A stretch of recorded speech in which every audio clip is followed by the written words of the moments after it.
السلام عليكم ورحمة الله وبركاته. تم حذف المقطع السابق بسبب وجود مقطع الفيديو ردة الفعل الخاصة من MBC أكشن، وبتشوفوا الآن قدامكم الوثائق أو الإيميل اللي يوصلني، وتم حذف المقطع للأسف الشديد. لكن بينزل المقطع لكن بيكون صوت فقط، يعني ما بنظهرش الصورة بحيث انه يمكن ما يحذفوش، عشان تعرفوا المعاناة اللي نعانيها في اليوتيوب بسبب الحقوق الفكرية. خليكم مع المقطع. السلام عليكم ورحمة الله وبركاته. بمن نبدأ علشان نتكلم عن الإعلام السعودي وحديثه عن المباراة. قبل ما ابدا معاكم، لايك لهذا المقطع واشتراك بالقناة، فعلوا زر الاشعارات عشان يصلكم كل جديد. وبنبدا نسمع لحظة تتويج المنتخب اليمني بصوت المعلق السعودي، لأنه المباراة نقلت على السعيدة في المعلق المصري، كذلك على قناة عمان وقناة الشارقة، لكن لما تسمعها بصوت المعلق السعودي، لحظة ضياع ضربة الجزاء الأخيرة وتتويج منتخبنا باللقب. خلونا أنا وأنتم نسمع كيف كانت ردة الفعل. الآن الكرة الحاسمة للأخضر الخامسة، النتيجة 3-2 الآن لمنتخب اليمن، وهذه لعبد العزيز الفواز قائد منتخبنا السعودي في الكرة الأخيرة. عبد العزيز الفواز، والكرة كما نشاهد ضاعت، والمنتخب اليمني بطلا لاتحاد بطولة اتحاد غرب آسيا للناشئين. هذا بالنسبة لردة الفعل من المعلق السعودي، لكن أنا اللي المقطع هذا سويته هو تعليق من برنامج أكشن مع وليد، البرنامج الأكثر متابعة على مستوى المملكة العربية السعودية، معروف لا يعرف كبرنامج قوي جدا. وخلونا نشوف الخبر كيف تم تداوله في البرنامج أكشن مع وليد. نسمع معاكم. في نقطة نظام هي فرحة الإخوة الشعب اليمني. اليوم خسر المنتخب السعودي تحت 17 سنة، خسر لقب كأس اتحاد غرب آسيا للناشئين بركلات الترجيح أمام المنتخب اليمني 3-2 بعد انتهاء الوقت الأصلي بالتعادل الإيجابي بهدف لكل منهما في المباراة النهائية اللي جمعت الفريقين اليوم على استاد السعادة بمدينة صلالة في سلطنة عمان. وكان الأخضر السعودي للناشئين قد تأهل إلى نهائي كأس اتحاد غرب آسيا بعد فوزه على العراق 2-1 في المباراة الماضية.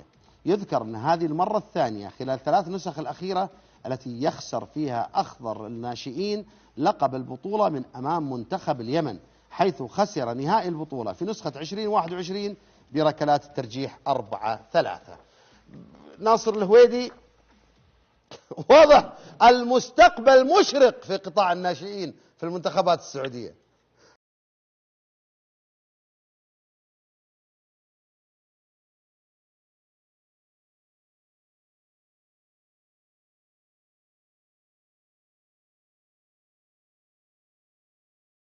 عارف إمكانية اليمن وعارف اللي تعانيه اليمن وتعانيه الكرة اليمنية، لكن أقول لك مستقبل مشرق للكرة. يعني إحنا بنسوي هذا كله بالآخر يفوز عليك المنتخب اليمني بكذا طريقة. لكن خلينا نشوف الضيوف إيش قالوا، لأنه في تبريرات من الضيوف استغربتها أنا للأمانة. لا حقيقة أنا تابعت هذه البطولة وشفت مباراة العراق وشفت جزء اليوم من مباراة اليمن. والله في عناصر مرة جميلة وفي نوعيات لعيبة لها مستقبل كبير مرة. وين؟ لكن في أي منتخب؟ في المنتخب السعودي. أيوة، بس اللي فاز عليك بلد لا يعيش في أفضل حالاته. يعني صحيح. يعني هم حققوا شيء أكثر من الإمكانيات الموفرة لهم. أنت عاد متوفر لك كلش، ما هو مبرر. يعني إيش قلت يا وليد الفرق؟ لحظة نشوف إيش قال وليد الفرق. لا يعيش في أفضل حالاته. صراحة أصفق لك يا وليد الفراق على مصداقيتك، على كلامك الصحيح، على كلامك اللي طالع من شخص ملم بكرة القدم اليمنية، رغم أنه ما فيش عندنا أصلا كرة بالأساس، لكن أنت شخص عارف أن كرة القدم اليمنية فرق السماء عن الأرض مع كرة القدم السعودية، في فروقات شاسعة، وأنك تفوز عليه خلونا نكمل بعدين نتكلم. يعني صحيح. يعني هم حققوا شيء أكثر من الإمكانيات الموفرة لهم. أنت عاد متوفر لك كلش، ما هو مبرر يعني تنقيني كم لاعب. بس يعني في فروقات ابو بدر، في فروقات جسمانيه، فروقات يعني اتوقع عمريه، يعني لانه احس اللاعب السعودي صغير كثير يعني مقارنه في اللاعب اليمني. كيف اللاعب السعودي صغير كثير؟ ايش الفروقات العمريه؟ وكيف اللاعب السعودي يعني هذا صغير كثير؟ بالله عليكم هذا صغير كثير لا لا لا لا لا لا لا. اوكي قد ربما تتكلم من موضوع الاعمار، لانه المنتخب السعودي يقولوا شارك بعمر ال 15 سنه، ما وصلش للعمر 17. بس لما تقول بالبنيه الجسمانيه لا لا لا لا، ما حد يسمح لك. وين البنيه الجسمانيه؟ لا تقارنش اللاعب اليمني المنتخب الاول، ما فيش واحد زي هذا بالمنتخب الاول. شوف كيف اشكالهم بالمنتخب الاول، شوف اشكالهم وشفت شكل الناشئ اللي انت بتقول. ففي حاجات بالمنطق بالعقل. اوكي فروقات عمريه، بس ايش السبب الفروقات العمريه لما يكون في انه الاتحاد السعودي رفض يشارك تحت 17 سنه، قال بيشارك بلاعبين تحت ال 15 علشان يعني عندهم خطه. خلونا نكمل.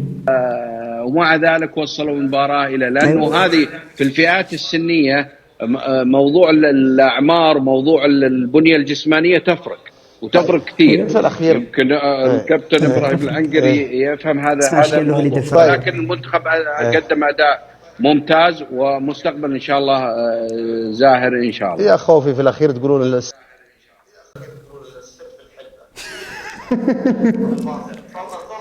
يا خوفي بالاخير تقولون السر بالحلبة. بس نشوف ايش نروح فاصل. تفضل كابتن، تفضل ابو خالد. ابو بدر، بس ترى المعلومه قد يكون كان المفروض الاتحاد السعودي يعلن عنها، لان المنتخب اللي شارك السعودي هذا تحت 15 سنه كلهم، المنتخبات كلها تحت 17 سنه، فرق سنتين. والسبب انهم نظره فنيه القائمين على المنتخبات الفنيه السعوديه شاركوا باعمار اقل من سنتين للفائده. في فرق سنتين ترى. إن المنتخب السعودي اللي شارك تحت 15 سنه ما جابوش تحت 17 سنه. طبعا هذا مش مشكلتنا احنا منتخب. احنا واجهنا العراق بس انه كله المنتخب الحين قد يكون في لاعبين ما تجاوزوش او على 15، بس انك تقول كل المنتخب ما ادري. طبعا حاولت اشوف اكثر البرامج الرياضيه السعوديه انها بتتكلم من هنا عن الموضوع، بتذكر البطوله من هذه، ما فيش. لا أرى لا أسمع لا أتكلم. على العموم شكرا لوليد الراق بخصوص أنه تكلم عن المنتخب اليمني، إنه المنتخب إمكانياته ضعيفة لكن فاز عليك بإمكانياتك، فلا نقللش من قيمة الخصم علشان تبرز مبرراتك. هذا اللي البقية اللي كانوا معه. أما من ناحية ثانية المنتخب الأول الناشئ فزت عليك بالدمام بأرضك بالبطولة الأولى، وهذه البطولة في عمان وفزت عليك.